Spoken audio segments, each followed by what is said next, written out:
¿Qué tal amigos? Bienvenidos a este nuevo video. Nos alegra mucho poder compartir con ustedes estos textos sagrados del grupo en Facebook Talmud Torah y Tania que dirige nuestro amigo Andrés Artes Portus. Venimos haciendo las lecciones 80 de las clases mejorando nuestras cualidades. Pero mi amigo Andrés me pide en esta ocasión hacer un alto y grabar esta clase que me dice mi amigo que es importante que ustedes conozcan este tema que se llama los 7 pilares de fe en la Teshuvah, en la primera parte. Entonces vamos a ver esa clase en el día de hoy. Quiero agradecer especialmente a Andrés Artes Portus por, bajo su autorización y también con la colaboración del grupo Vitahon Emuna, podemos extraer estos textos sagrados para el conocimiento de nuestros seguidores en todo el mundo, para la alabanza y gloria de nuestro papito Hashem. Vamos a arrancar. El quinto principio fundamental es saber que cada vez que te sientes inspirado espiritualmente y que despiertan en ti pensamientos de Teshuvah, si tú crees entonces que de ahora en adelante con seguridad seré un buen judío, con seguridad haré tal cosa y tal cosa. Escuchen bien, todo este pensamiento de esta clase contiene una mezcla de la actitud atea de las cosas que están en mi poder y la fuerza de mi mano. Tal pensamiento te llevará inevitablemente a la depresión y terminará por alejarte del santo. Bendito sea porque tú piensas que las cosas están bajo tu control y que el reinado es tuyo. Es que una persona se hace digna de acercarse al santo, bendito sea, solamente por haber tenido un buen pensamiento que en todo caso le llegó a través de un despertar desde arriba. Esta gente que cree en lo futuro serán ellos los responsables de mantenerse cerca del santo, bendito sea. No quiere esto decir que también se ha asumido como responsables por haber estado lejos tanto tiempo. Esta actitud es una indicación de falta de conocimiento y de comprensión. Si alguien ha estado lejos de su objetivo espiritual es porque el cielo lo mantuvo alejado por no haber orado de la manera apropiada, y también en el futuro, sin el favor del santo, bendito sea, le será imposible mantenerse en pie cuando llegue el momento de ser aprobado. Lo único que podemos hacer es tomar la responsabilidad de tratar de hacer el bien y de pedirle a Papito Hashem, bendito sea, que no nos aleje de él, al menos que no nos aleje de la plegaria y de la súplica. Debemos pedirle al santo, bendito sea, que no importa lo que suceda con nosotros, podamos siempre recordar lo importante que es orar. La plegaria tiene su raíz en las supremas alturas de la santidad y ella revela que todo se encuentra bajo el poder del santo, bendito sea, y que está en su mano hacer que todo crezca y llegue a ser fuerte. Esto implícito en Crónicas 2, capítulo 29, versículo 2. El santo, bendito sea, dice en Éxodo capítulo 33, versículo 19, yo mostraré a favor a quien yo desee mostrar a favor, es decir, a la persona que me pida que le muestre. Tal persona llega entonces a comprender que siempre hay esperanzas, que él abandonó y la desesperanza no existe. Hay muchas maneras de caer, pero todas provienen del santo. El santo, bendito sea. Ellas son enviadas con amor y misericordia con el objetivo de acercarnos más aún y no para alejarnos. Por sobre todas las cosas debemos orar y de pedir, tanto antes de la prueba como después, incluso si tropezamos y caemos, así sea de manera deliberada o no, bajo compulsión voluntariamente, tal cual se explicó. Vamos a hablar del quinto pilar. Nos enseñaron los sabios que una vez que una persona ha confesado un pecado, en particular en Yom Kippur, no debe volver a confesar el mismo pecado en el siguiente Yom Kippur. Sin embargo, el rabí Eliezer ben Yaakov enseñó que muy alabado es el hecho de repetir la propia confesión, pues eso muestra el reconocimiento de locura pasada. Esto implícito en Loma 86b. Segundo, enseñó el Rebbe Nachman, uno debe orar toda su vida para llegar a tener el mérito de decir, aunque sea una sola palabra con pureza, con absoluta verdad, delante del santo, bendito sea, implícito en Likutei Moharan, capítulo 1, versículo 112. 3. Estas son las cosas que se encuentran en las alturas mismas del mundo. Esto está en el Berajot 6b, y esto se refiere a la plegaria de Rashi. Hablemos un poquitico de lo que es la Midrashim sobre la Teshuvah. Nada puede ser un obstáculo para el penitente. Aún así, uno era Rasha. Transgredió la Torá toda su vida y al final del torno en Teshuvah, el Santo Bendito lo acoge. Esto lo pueden encontrar en Yerushalmi Pea, capítulo 6, versículo 1. Vuelve en Teshuvah en tanto poseas fuerzas, todo el tiempo que la llame será encendida. Puedes añadir aceite, mas si se apagó, el aceite ya no tiene efecto. Yalkut Shimoni 2. El que vuelve en Teshuvah ejerce su influencia en todas partes, en las altas esferas y abajo. Se enmienda y enmienda a todo el mundo. Zohar Perashá Naso. Así dice Rabbi Abahu. El lugar reservado a los penitentes no es accesible a los justos perfectos, como está dicho. Paz, paz al que está lejos y al que está cerca. Yeshaya, capítulo 57, versículo 19. En primer lugar, al que está lejos y luego se acercó, y después al que estuvo siempre cerca. Berajot 34b.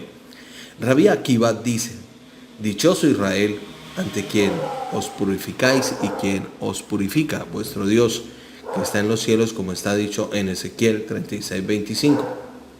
Y rociaré agua clara sobre vosotros y seréis limpios todas vuestras impurezas, y de todos vuestros ídolos os limpiaré. Yoma 85b. Dice Rabbi Eliezer: torna en Teshuvah un día antes de tu muerte. Le preguntaron sus discípulos: ¿acaso la persona puede saber cuál es el día de su muerte? Le respondió: justamente al no saber cuándo llegará su hora. Que tome en Teshuvah hoy, no sea que muera mañana, y así que su vida sea penitente. En el Shabbat, capítulo 153.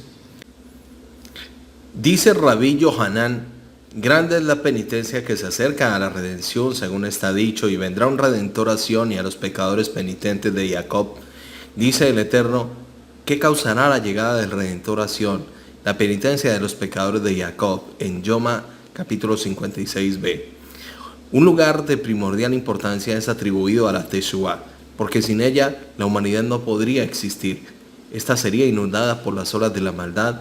La Teshuvah no solamente tiene la fuerza de rechazar el flujo del mal, sino que puede neutralizarlo y sanear la vida que fuera corrompida por la maldad.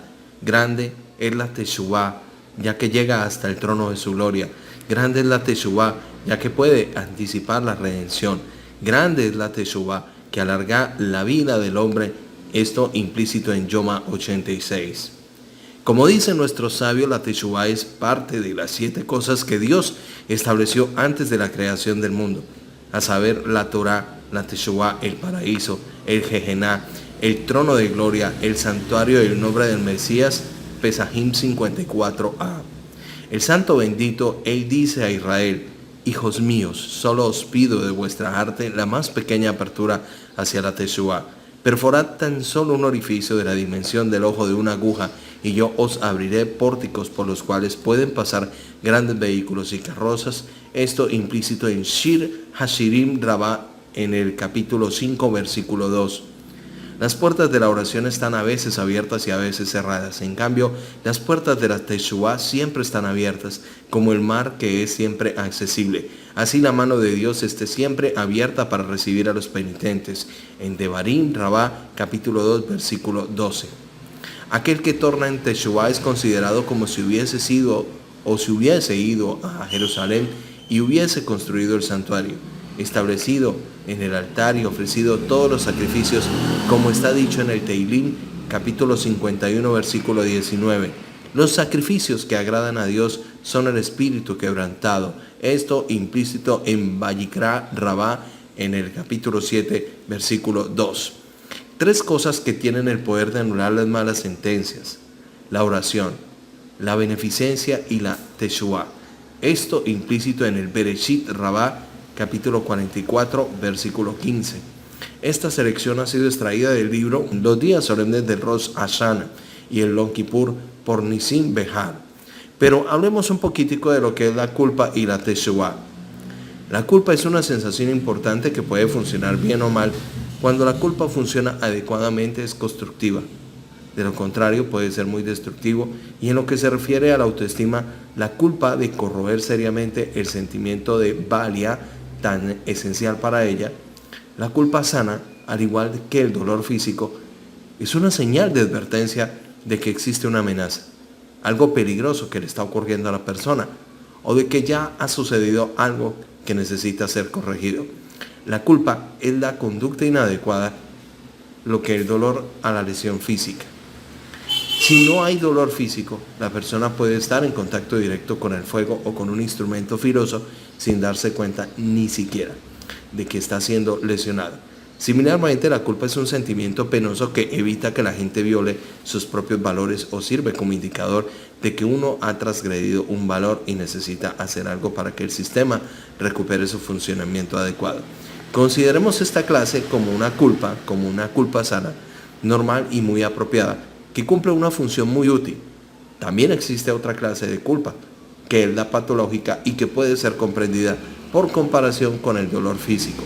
Existe un fenómeno de dolor crónico de etiología indeterminada, de un malestar severo y persistente sin ninguna causa física detestable. Este dolor persistente frustra tanto a los médicos como a los pacientes, puesto que lastimosamente lo poco o lo que se puede hacer es lastimosamente nulo para aliviarlo. Innumerables pacientes que sufren de dolor crónico se convierten en víctimas de la adicción a los narcóticos como resultado de la acción de los médicos de que tratan de mitigar un dolor carente o una causa evidente. Cuando este tipo de dolor persiste, es que algo está encaminado y desencaminado del sistema, que envía señales de peligro cuando éste no existe. Cuando la culpa está relacionada con una conducta impropia, ya se trate de una culpa anticipada antes de la acción o de remordimiento posterior, es constructiva. Cuando la culpa se produce sin una causa justificada o cuando persiste después de haber sido hechas las rectificaciones adecuadas, entonces es muy destructivo. Así como la persona que sufre del dolor crónico busca alivio en cualquier fuente, del mismo modo la persona agobiada por una culpa crónica intentará huir de su malestar en una de las varias formas inadecuadas. Veamos primero, el remordimiento sano, en el punto de vista de la Torá, es registrado y es repetido muchas veces desde las plegarias como del Yom Kippur. Dios sabe que los hombres son capaces de obrar mal, por lo tanto, brindó la idea del Teshuvah, que es el arrepentimiento, con métodos de reparación que pueden anular la mala acción. La Teshuvah exige no solamente el reconocimiento de que uno ha actuado incorrectamente y un sincero pesar por el error cometido, sino también es una acción que asegure que no volverá a repetirse. Análogamente, si estalla un incendio o la casa de una persona debido a la instalación eléctrica defectuosa, ella no se satisfacerá solo con extinguir el fuego, antes bien investigará la causa y cuando descubra la instalación eléctrica defectuosa, la hará arreglar a fin de prevenir un nuevo incendio. Esto es precisamente lo que requiere la verdadera Teshuvah, un examen completo del propio carácter a fin de descubrir qué fue lo que permitió que se cometiese la transgresión, para después efectuar los cambios necesarios con el objeto de evitar la repetición del delito cometido. Por más loable que sea el remordimiento, no es suficiente para la Teshuvah, como no lo es el acto de lamentar simplemente que ocurra un incendio para evitar que se repita. Es necesario tomar conciencia de que los actos censurables no se efectúan en el vacío. Hay cosas que le son tan aborrecibles y extrañas a una persona que nunca las llegará a hacer. Por ende, si hemos violado los valores de la Torá, debemos darnos cuenta de que eso ha ocurrido debido a que ese acto no nos era lo suficientemente repulsivo, ni le era suficientemente ajeno a nuestro carácter. Las distintas obras autorizadas sobre el Teshuvah refieren esencialmente los distintos pasos para que una persona deba dar para comprender cómo es que ha llegado a pecar y qué se debe hacer para provocar los cambios necesarios en su carácter. El efectuar tales cambios constituye la Teshuvah Shlema, la expiación total. La persona se convierte entonces en una Bria Hadashah, una persona creada de nuevo, dado que no es la misma que ha cometido el pecado. Una vez que se ha verificado en una Teshuvah satisfactoria, la posterior reflexión acerca del pecado cometido es contraproducente y asimismo la preocupación continúa por la transgresión efectuada y resulta deprimente. Al respecto, uno debe de confiar en Dios. Ha aceptado la Teshuvá y estar preparado para seguir adelante con tareas positivas. El regocijo tan esencial en el culto a Dios se extinguirá si uno continúa rumiando los pecados del pasado. El gran rabí de Cox dijo: a pesar de que uno piensa vehementemente de un pecado o de que se hiera por él con gran remordimiento, el hecho es que en cualquier caso la mente se ocupa del pecado. La transgresión es como el cieno, e independientemente de cómo uno lo considere, permanecerá enlodado. El profeta dijo: ya ha sido quitada la iniquidad y está perdonado tu pecado. Esto implícito en la Sheyau, en el capítulo número 6, versículo número 7, y después de que la verdadera Teshuvá fue efectuada. Debemos entonces creer en las palabras del profeta y proseguir el trabajo que tenemos en gran parte por delante. Generalmente damos por sentado que el Yetzer Hará, el tentador, el bicho, trata de dirigirnos por el mal camino, incitándonos a cometer actos prohibidos. Esto no es verdad. La función del Yetzer Hará es destruirnos y resulta indiferente la forma en que esto se realiza. Puede, por cierto, paralizarnos por medio de la depresión que agota nuestras energías, de modo que no podamos alcanzar nuestros objetivos en la vida, y esto representa una conquista para él. Puede ser tan engañoso como para envolverse en una mano de piedad, como si se tratara de ayudarnos a hacer Teshuvá. Entonces intentará que rumiemos nuestros errores pasados y estemos tan afligidos y descorazonados que no podamos actuar de un modo constructivo. Debemos ser tan precavidos con estas maquinaciones del Yetzer Hará como con aquellas que nos son más conocidas. ¿Y cómo puedes emprender el cumplimiento de la Mitzvot?, pregunta el Yetzer Hará, cuando éstas están tan llenas de pecados sin retorno. ¿Piensas acaso que Dios mínimamente está interesado en tu estudio de la Torá o en tu observancia de la Mitzvot cuando eres tan corrupto? Antes debes hacer una Teshuvá sincera y recién después podrás acercarte a la Torá y a las Mitzvot. De este modo pueden impedirle a uno actuar en una forma constructiva, disimulando su maldad intención bajo una máscara de moralidad. El Rebbe de Porizov aconsejaba que se evitase todo diálogo con el Yetzer Hará e ilustraba esto con el relato de un borrachín que le solicitó al cantinero otro trago, sin tener dinero para pagarlo. De todas maneras, te debo 10 copas, dijo el borrachín. Que sean 11. Pues, ¿cuál es la diferencia? El cantinero, queriendo desembarazarse del beodo, le dijo: olvídalo, no me debes nada, pero ahora vete de aquí. En ocasiones el Yetzer Hará utiliza el argumento siguiente: ¿has cometido ya tantos pecados? ¿Por qué hacer tanta alaraca por esta nueva transgresión? En este caso, uno debe responder: el hecho en el Teshuvá por todos mis errores pasados ya no existen más, por lo tanto mis manos están limpias, de modo que vete y déjame en paz. Es propio del Yetzer Hará sacar partido del cuestionamiento de la validez de tu Teshuvá y hacerte creer que sigues estando de alguna manera comprometido con él, y en ningún otro lugar se expone un concepto tan amplio de la transformación generada por la Teshuvá. El Talmud establece que si un hombre celebra un contrato, un matrimonio que se estipula, que se concreta a condición de que sea un perfecto tzaddik, una persona virtuosa, entonces aun cuando esa persona fuera conocida como un rasha, un malvado declarado, un pecador de la peor especie, el matrimonio debe ser considerado como posiblemente válido, puesto que puede haber tenido la intención de arrepentirse y expiar sus culpas. Observa a una sola la intención del Teshuvá. Puede ser tan efectiva que hasta una persona que ha desafiado totalmente a Dios y ha sido desconsiderado con sus semejantes puede transformarse inmediatamente en un perfecto tzadik. La Torá no permite desesperarse de uno mismo, pues hace caso omiso de lo que alguien pudo haber hecho en el pasado. Una tradición de prístina belleza refuerza esta actitud. Se dice que el Baal Shem Tov instituyó la práctica de servir un plato secundario de cebada tostada en la cena sabática, en la del viernes por la noche, a fin de subrayar que así como la semana llega a su fin, de la misma manera debemos aceptar que todo el pasado está perdido. De modo que podemos comenzar la nueva semana aliviando las cargas de los errores cometidos anteriormente, puesto que la autoestima se basa en la toma de conciencia de que puedo hacerlo. Y antes de lo que he hecho, uno puede elevarse por la perspectiva de lo que está en condiciones de realizar en el futuro, haciendo caso omiso de cuán negligente ha sido el pasado. Hay un ingrediente crítico en la Teshuvá que está implícito en el misterioso asermo talmúdico. El término ahora se refiere a la Teshuvá en Bereshit Rabbah. Obviamente, no puede haber Teshuvá sin que uno reconozca que ha obrado mal. Sin embargo, el reconocimiento inmediato es un error muy importante.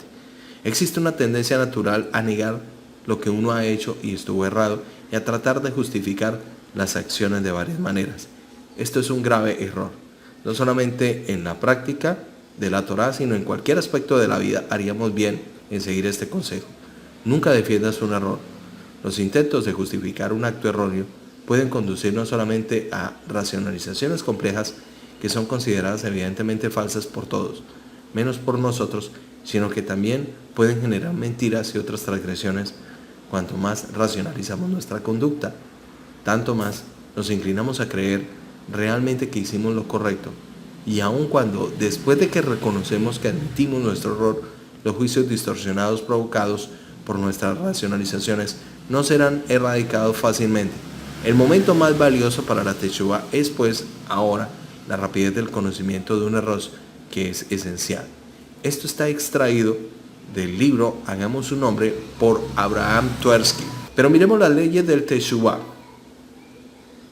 En primer lugar tenemos, la persona fue creada con libre albedrío y tiene la posibilidad de escoger el bien o el mal camino.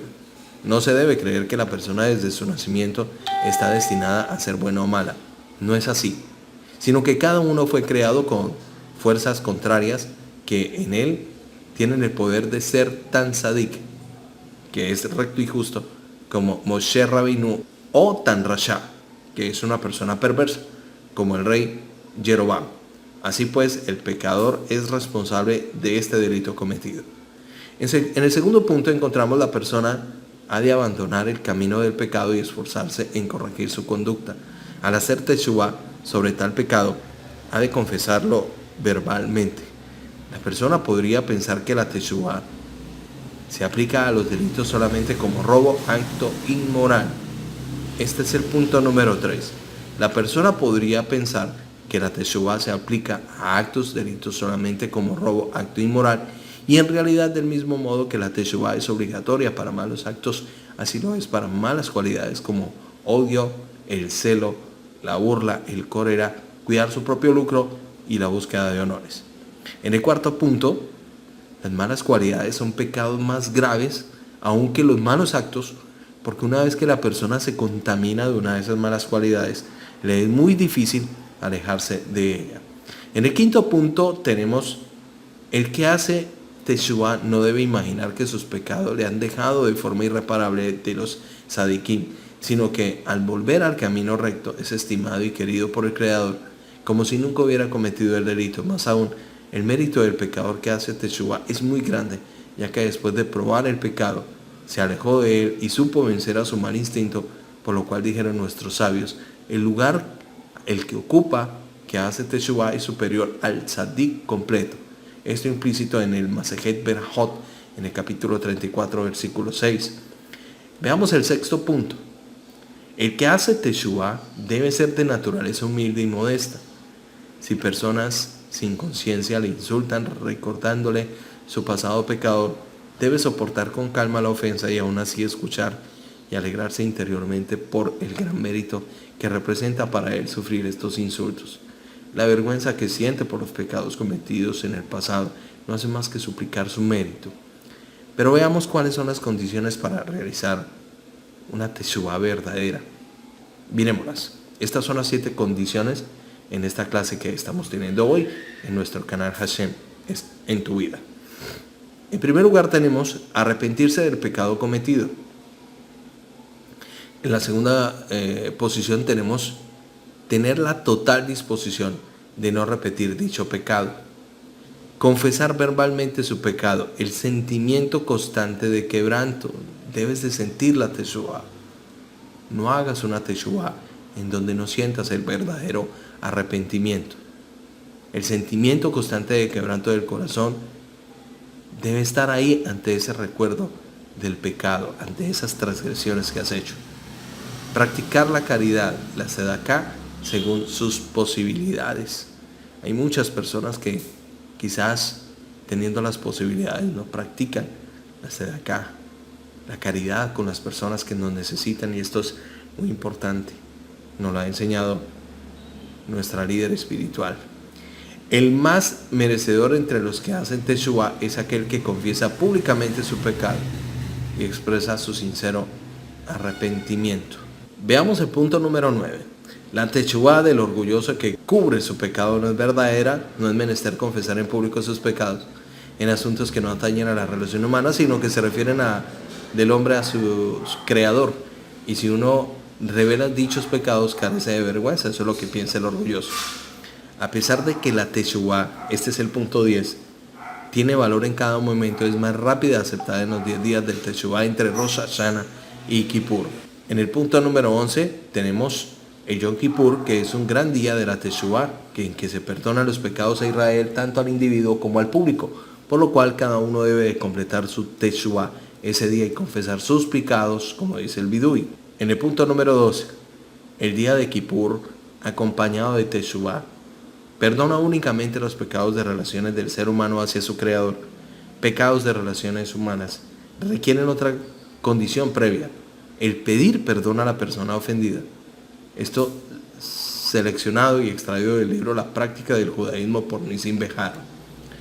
Pero ¿cómo podemos trabajar en la Teshuvá? Con la llegada de Elul tratamos de ponernos al día con la bodá correspondiente al mes, haciendo más actos de bondad, concentrándonos en la conexión con Hashem, en la tefilá y aumentando en tzedaká, anticipándonos al mes del Tishrei.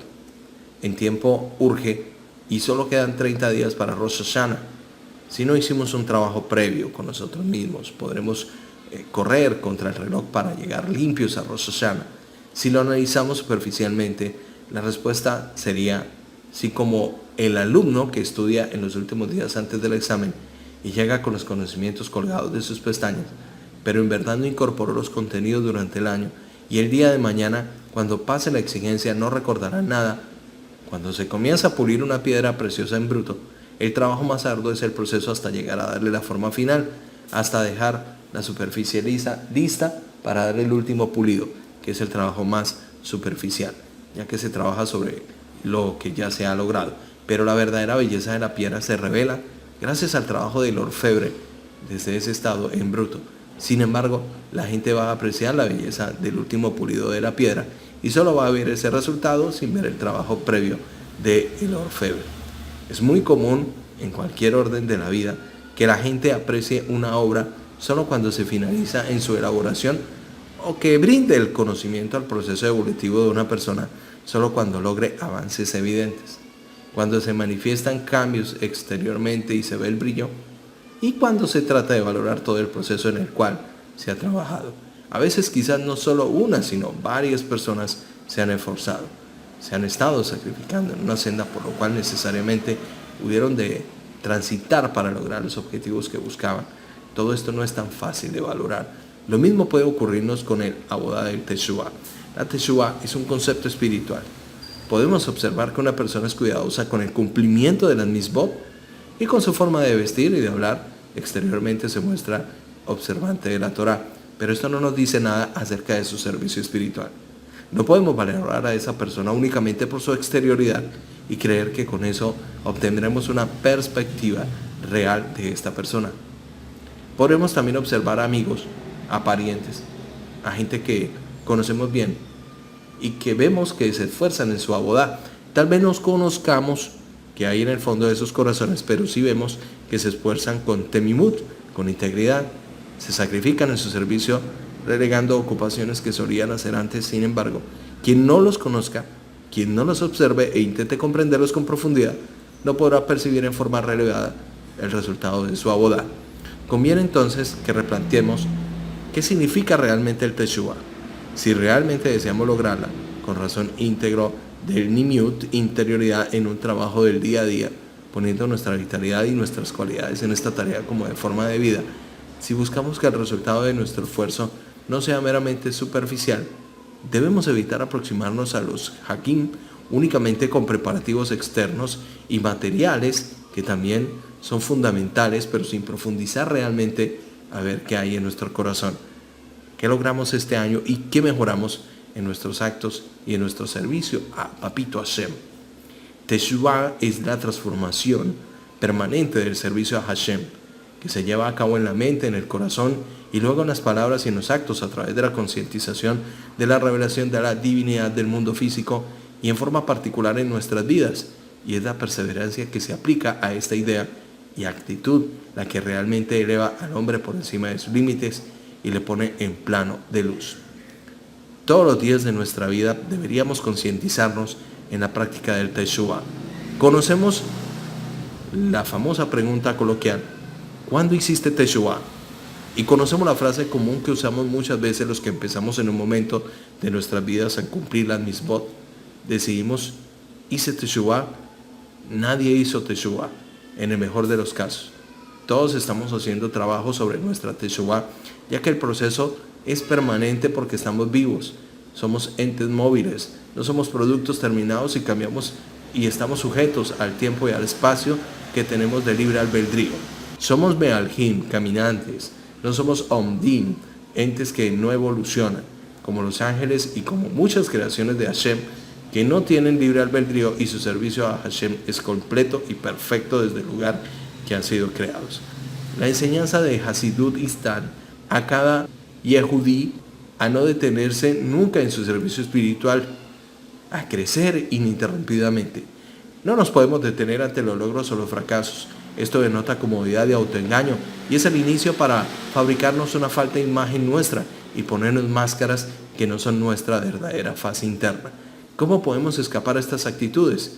Revisando nuestra conciencia que diariamente con alegría para el alma, si es que tuvimos un logro, para realimentar nuestra fuente de energía y continuar, con fortaleza para sobreponernos a los errores y enmendarlos, si es que depende de nosotros, y si fuera un fracaso que no dependió de nosotros, con gente y entereza en aceptación, lo cual significa la reasignación. Además, también puede ocurrirnos ciertos eventos que nos producen un quiebre, un despertar. Hashem nos manda algún mensaje a través de experiencias, de pruebas o eventos inesperados para que nos demos cuenta de nuestra falacia y de nuestra incompletud. Repentinamente comprendemos que estamos parados, detenidos en nuestra evolución, inmovilizados en posturas egocéntricas o simplemente cómodos. O tal vez en la vida hay una persona, un sufrimiento, una incomprensión de una persona y un vacío, y esto lo inmoviliza y desde ahí resurge el despertar y nos reconocemos como lo que somos, con las particularidades y talentos que cada uno tiene. Nos descubrimos con nuestras nuevas fuerzas para vitalizar el servicio a Hashem. En el libro Hayom Yom se describe un sistema de abodá de Teshuvah propuesto por Rabbi Susia de Anipoli, quien trazó 5 senderos en el servicio a Hashem, basado en las 5 letras de la palabra Teshuvah, y cada letra inicial representa un camino. Por ejemplo, el Tap Tamim, ser sincero con Dios, tu Señor, es la abodá de sinceridad, de ser íntegro con Hashem en los diversos niveles y sobre todo la integridad del corazón. En el segundo lugar encontramos el Shin Shiviti, siempre tuve presente a Dios ante mí. Aquí se usa el nombre de Abayé, el cual indica la creación de los mundos, y la abodá correspondiente a reconocer que todos son llamados a ser cada instante, desde el Ain, en la nada, al Yesh, que es el ser, y tener este concepto en mente forma consciente y permanente. El tercero es el Bab Beahtá. Amarás a tu prójimo como a ti mismo. Quien resulta placentero a los hombres resulta placentero a Dios. Se refiere a la abodá de la bondad del corazón. En el cuarto lugar encontramos el Bet Behol. Conoce a Él en todas las sendas. Se refiere a la abodá de la persona que pone su mente y corazón en la observación de lo que pasa a su alrededor y a su propia vida, viendo divinidad en forma tangible, y es el reconocimiento de la providencia divina. En el quinto lugar encontramos el Ei Hatznea Lehet. Anda con discreción con tu Dios. Se refiere a no hacer ostentación, a pasar inadvertido en el servicio a Hashem, siendo reservado y modesto. Esta concepción hasídica incluye diversos niveles de abodá con la persona en profundidad. Cada día de la vida debería estar teñido de esta forma de servicio, a cada uno en su nivel. Y a veces perdemos los quehaceres rutinarios en las preocupaciones personales y pareciéramos andar a la deriva en el mar de las urgencias materiales. Nos deslizamos cómodos con nuestra mullida imaginación, construyendo fantasías acerca de lo que debería ser la vida, en lugar de ver lo que realmente es, y nos repantingamos en suave sueño. Cada uno conocerá su desafío según sus particularidades y las características personales de su Yetzer Hara, su impulso al mal, al que se disfraza para sacar desapercibido. Hay que estar alertas a ese casi para no caer en su trampa, ya que es la diferencia fundamental para no autoengañarnos sobre nuestro servicio espiritual. Cada uno debe bucear en sí mismo y poner atención especial en la forma en que su Yetzer Hara buscará atraparlo, según su personalidad y sus tendencias. Esta es una tarea muy personal de autoconocimiento y revisión de nuestras actitudes psicológicas y en nuestra relación con el prójimo. Sin darnos cuentas, repetimos viejas estructuras de acción y nuestros pensamientos se formatean, siguiendo patrones falsos. Una situación externa puede ser una disparadora de un torrente de sentimientos y emociones que, mal encausados, pueden desviarnos de la vía correcta. Caemos una y otra vez en los mismos errores y no nos damos a nosotros mismos la oportunidad del cambio, que no depende de nada externo, sino de una madurez para afrontar nuestras vidas y de tener la agilidad mental y emocional de confrontar con nuestras limitaciones, ayudándonos a través de nuestros talentos naturales. Solo cada persona en sí misma conoce qué hay en el fondo de su corazón y debe sincerarse con uno mismo. Es el camino certero hacia la integridad del ser, el deseo para que este Rosh Hashanah todos podamos replantearnos qué pasa, dónde estamos parados y dónde empezamos a caminar para ser verdaderos Me'alhim. Desde dónde nos observamos a nosotros mismos para avanzar hacia la integridad, construyendo cimientos sólidos y destruyendo los falsos. Deseemos los unos a los otros que a partir de una visión más clara, cada uno encuentre bien su forma elevada cumpliendo la voluntad de Hashem, y que cada uno encuentre lo que su corazón profundamente anhela y tenga la fortaleza de poner su mente y su corazón al servicio de alcanzar el éxito en esta tarea, para que nos conectemos y retomemos a nuestra verdadera fuente de vida, Hakadosh Baruj Hu, en forma íntegra, y nos conectemos con el prójimo desde ese lugar, revelando el Ahabat Israel que nos llevará a la redención universal. Aprende a pensar. Rabino, dijo Dani, sé que estás tratando de hacernos sentir bien, pero me ha hecho sentir muy mal. Si lo que usted está diciendo es verdad, entonces he perdido tantos momentos de mi vida que me estoy empezando a sentir muy deprimido de solamente pensar en ello. No hay razón para deprimirse. Cada momento de una vida pasada, incluso de una vida de fracaso espiritual, puede cambiarse para bien gracias al principio del Teshuvah, que quiere decir el regreso, el retorno, regreso al estatus original de como criatura hecha a imagen de Dios. Una de las cosas maravillosas acerca de escribir en una computadora con un procesador de texto es que no debes tener miedo a equivocarte. Antes de las computadoras, si cometías un error, tenías que usar el corrector y muchas veces incluso mecanografiar nuevamente en hoja entera. En la actualidad, simplemente regresas al lugar del error, lo corriges y el procesador de la palabra lo reorganiza en la página entera para ti. Esto es Teshuvah. En un momento yo puedo regresar a mi estatus original como una criatura hecha a la imagen de Hashem. Y cuando lo hago, puedo corregir todas mis fallas del pasado hasta el presente. Un momento de Teshuvah puede mandar ondas de cambio a través de todos los momentos que ya pasaron. Pero es muy difícil. No estoy diciendo que es fácil, pero ¿cuál es la alternativa?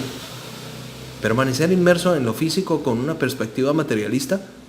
Esto es más difícil a lo largo del plazo porque tu yo real es tu alma y esta alma tiene hambre por la verdad. La gente se deprime porque no se identifica con su alma. No existe nada grandioso en especial acerca del yo físico. Hasta los animales tienen un yo físico. Tarde o temprano tienes que regresar a tu yo real o nunca serás verdaderamente feliz. Teshuvah significa regresar a tu yo real, al alma que está hambrienta de verdad, la que solamente puede tolerar tanto letargo y autoengaño. Cuando pecas, no fuiste tú, fue la parte física la que pecó, no tú. Cuando haces Teshuvah, empiezas a ver tu yo físico como una persona externa y le gritas, ¿cómo pudiste hacer eso? ¿Cómo pudiste hacerlo? Teshuvah significa que descubres que revelas tu yo real y te enamoras de ese yo. Pero Rabino, ¿cómo puede una persona enfrentarse a sí misma si tiene mucha culpa? La culpa es un medio de instrucción, no de destrucción. Cuando no vives la verdad, te sientes culpable. La culpa te alerta al hecho de que debes de buscar activamente un cambio en ti mismo. No es un instrumento de destrucción. La culpa debería guiarte al Teshuvah, a sincronizarte con tu yo real y experimentar el proceso de volver a él. Por lo tanto, no dejes que la culpa te destruya. Úsala para reconstruir tu propio yo. Se está haciendo tarde, agregó el rabino. Para concluir, es vital que cada uno de nosotros aprenda cómo a pensar únicamente. Al hacerlo así, podremos ganar autoestima y volveremos quienes realmente somos. No te dejes tranquilizar con comodidades materiales o cegar por las posesiones de otros. La única posesión verdadera es tu yo y el momento que tienes ante ti esperando para ser transformado en eternidad. No obstante, con el fin de obtener esto, debes pensar, por lo tanto, piensa acerca de lo que realmente importa y sé consecuente con tu pensamiento. Esto extraído de El autoestima por el Rab Ezriel Tauber. Arrepentimiento, un retorno de conciencia. El Hayei Adam escribe: por el amor que siente Dios por su pueblo, conforme su modo, desear la benevolencia, no querer que el hombre muera, sino, más bien, que abandone su senda del mal y viva, y no motivado por alguna necesidad suya o algún beneficio. No espera 1 o 2 días para que el pecador se arrepienta, sino que nos amplía el tiempo y en el comienzo del año, Rosh Hashanah, y del mes abre todos los portones de arrepentimiento, del perdón y de la expiación. Y estos permanecen abiertos hasta el momento del Neilá, de su cierre al final del Yom Kippur. De él emana la siguiente proclama: retornad a mí, hijos errantes, yo sanaré vuestras iniquidades, en Jeremías capítulo 3, versículo 22. ¿Quién puede permanecer tranquilo y no estremecerse al oír al shofar anunciar? Durmientes, despertar de vuestro sueño, levantaos y clamad a vuestro Creador, pues Él es benevolente y misericordioso. Cuán grave es la transgresión de quien durante estos días no presta atención y se ocupa de aumentar el tiempo dedicado al estudio de la Torah y de las buenas acciones, más que el resto del año. Ojalá seamos considerados entre aquellos individuos cuyas buenas acciones y pecados pesan por igual, cuyo juicio pende hasta el día de el Yom Kippur. Mientras el hombre vive, Dios no aplica su atributo de benevolencia para inclinar la balanza en favor de aquellos cuyas buenas acciones y pecados son equivalentes. Solo después de su muerte, cuando Dios, con su bondad, al ver la balanza equilibrada entre buenas acciones y pecados, quita un pecado o agrega un mérito, es solo entonces que Dios actúa de este modo, ya que el hombre no puede sumar méritos, pero mientras vive, Dios le dice: la puerta está abierta, en tus manos está cumplir otra misbah y ganarte el mérito. Si eres perezoso, tuya es la culpa. Por lo tanto, cada persona debe esforzarse por lograr el arrepentimiento por el pasado e incrementar sus misbot y sus buenas acciones, y de ese modo estar limpio y puro antes de llegar el día sagrado, como declara el versículo en Levítico 16:30. Ante Dios purificaos, que nadie diga: me pongo los tefilín, visto tzitzit, recito las bendiciones y digo mis plegarias. Seguro que la balanza está inclinada a mi favor. Solamente una persona insensible puede hablar de este modo. Pero ¿cuántas transgresiones se cometen a diario, desperdiciando su tiempo, hablando mal de otros y pecando de otras maneras con el habla, asimismo con los demás órganos del cuerpo? Muchos han incurrido en este error creyendo que deben arrepentirse solamente de los pecados graves como ser la idolatría, las relaciones inmorales, el asesinato, la violación de las leyes del Shabbat y similares. Este punto de vista es absolutamente falso, puesto que existen muchos otros pecados del hombre y por lo tanto son mucho más graves que los mencionados. Observa qué dicen los sabios respecto del chisme, considerándolo mucho más grave que la idolatría, las relaciones prohibidas y el asesinato, cosa que dedujeron de las escrituras. Este es un pecado generalizado. Y los sabios dijeron: toda persona es seducida por el lashon hara, la mala lengua. Mira la fuerza del lashon hara, al grado de que quien solo diga dónde hay fuego, en la casa de fulano, donde siempre están cocinando algo, ya incurre en indicios de difamación, abak lashon hara, ya que insinúa una crítica respecto de aquel sujeto. Análogamente, existen otros grupos de pecados que el hombre comete habitualmente, demasiados como para enumerarlos. Jura en falso, o en vano, o a menudo mentimos a nuestros amigos por lo que los convencemos de algo y juramos por Dios, que es verdad. El pecado de jurar en falso en nombre de Dios equivale a idolatría incluso más grave aún, como expresa el versículo de Éxodo capítulo 20, versículo 7. Y Dios no absolverá a aquel que jura falsamente con su nombre. Maldice su destino a otras personas utilizando el nombre de Dios, y es lo mismo si lo hace en hebreo o en cualquier otro idioma. Recita una bendición o pronuncia el nombre de Dios sin motivo alguno. De hecho, si reflexiona acerca de nuestras plegarias, podremos darnos cuenta que son recitadas con devoción adecuadamente y que apenas es un hábito por costumbre. Entonces humillamos a nuestros semejantes en público y nos enaltecemos a costa de la vergüenza ajena. Lastimamos y afligimos a nuestro prójimo, tanto con acciones como palabras, y si lo hacemos a una viuda o a un huérfano, seremos merecedores de morir a manos del cielo. Cobramos y pagamos intereses sin utilizar un heterisca, un contrato rabínico legalmente, mediante el cual la operación deja de ser un préstamo y se convierte en una sociedad.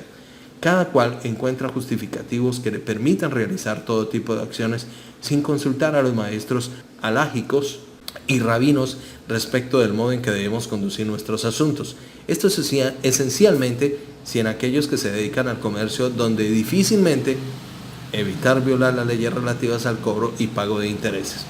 Guardamos rencor hacia nuestros semejantes y actuamos con ira, contemplamos las mujeres con avidez y deseo, adulamos, nos burlamos, malgastamos el tiempo en conversaciones vanas y en las festividades. Todo esto nos hemos acostumbrado a hacer. Incluso quienes son grandes eruditos de la Torá descubrirán que reflexionar sobre sus acciones, que muchos incurren en estas conductas, cometen varios pecados más. El peor es la negligencia en el estudio de la Torá, que equivale a todo lo demás, puesto que alejarse de la Torá uno se distancia del servicio a Dios. Por lo tanto, es imperioso que cada uno tome conciencia y se dedique menos a sus actividades regulares, fijando tiempos específicos durante el día y la noche para la introspección y el autoanálisis, y debe levantarse más temprano y reflexionar sobre las formas del Teshuvah y de enmendar su conducta, abriendo su corazón al Creador y confesando sus pecados. Aumentará su cumplimiento de las misbot y buenas acciones. Dedicará más tiempo de lo que acostumbra habitualmente al estudio de la Torah. Será más generoso al dar la caridad, puesto que este es un tiempo de gracia y benevolencia divina de las plegarias que son escuchadas. Esto es traído de nosotros y el tiempo del Rab Eliyahu Kitov. Amigos, muchas gracias. Soy Diego Arturo Rivera Pescador, desde Colombia. Gracias a Andrés Artes Portus y gracias al grupo Bitajón Emuná, que nos permiten tener estos textos sagrados para todos ustedes en nuestro canal Hashem en tu vida. Muchas gracias por seguirnos. Ábrale el corazón a Hashem. Hashem está contigo.